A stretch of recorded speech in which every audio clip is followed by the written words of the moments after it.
Thank you, Abraham. My heart is going. That is good. That is good.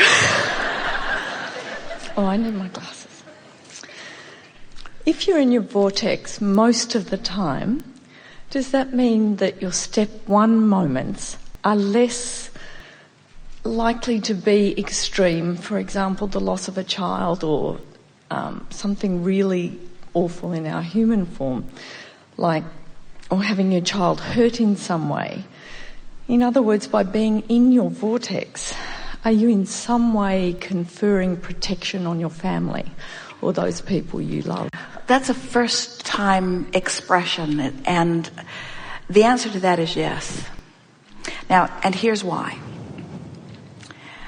Let's say that contrast is a little bothering, so you know sort of what you don't want, so you know sort of what you do want.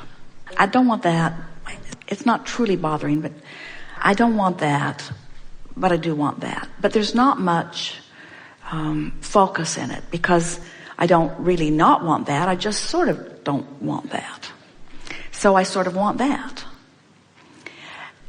Now, let's say that I'm really sensitive to the way I feel in my human form, and I really want to feel good. So sort of not wanting that was uncomfortable enough, and sort of wanting that was comfortable enough that I tuned myself right to that right away, so I didn't think about that again, so it didn't get bigger. So now I've tuned myself to a vibration that feels pretty good. And of course I live in the world, and it's a highly technologically advanced world, and so I have access to a lot of data from around the world, and so I again see something that I don't want. And I feel the discord of it, and it clarifies something that I do want, but again, I care enough about the way I feel that I tune my attention to what I want. So now what I begin to develop the pattern of is knowing what I don't want, knowing what I do want, lining up with it.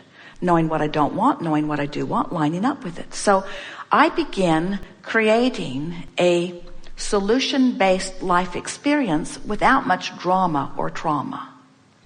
So the question is, could I end up as masterful as someone who selects all the trauma and drama? And the answer to that is yes. In other words, I was just sensitive and I was more focused.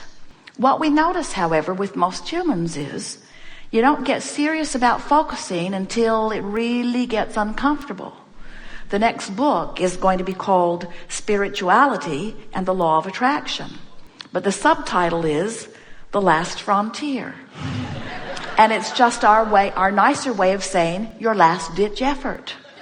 Because most people won't line up their energy until all other avenues, well, drug me and chop it off of me and cut it out of me. And if that doesn't work, then I'll change my vibration. As if changing vibration is the more difficult thing to do. So let's get back to the specifics of what you are focused upon here. So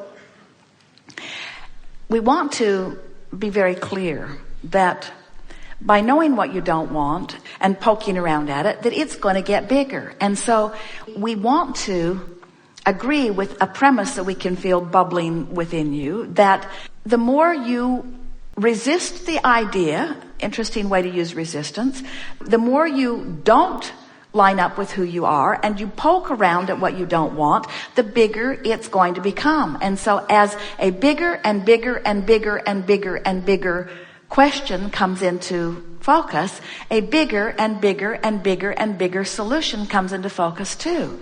And we got to say that moving into the vortex after having not been in it is a more exhilarating ride than keeping up to speed with it bit by bit by bit.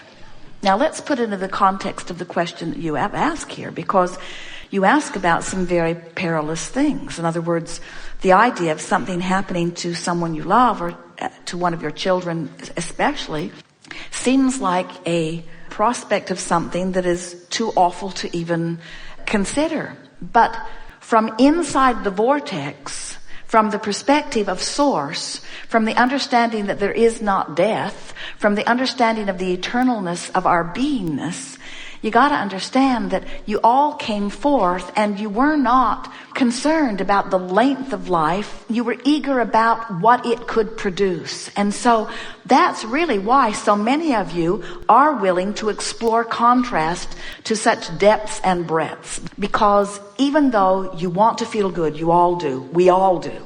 Even though you want to feel good, you also so adore expansion. And so from your in the vortex non-physical perspective, you see no risk whatsoever. There is no risk. The worst thing that can happen to anyone is being pinched off from who they have become. And your negative emotion is your indicator to the degree and in the moment that you are doing that at all times, you see.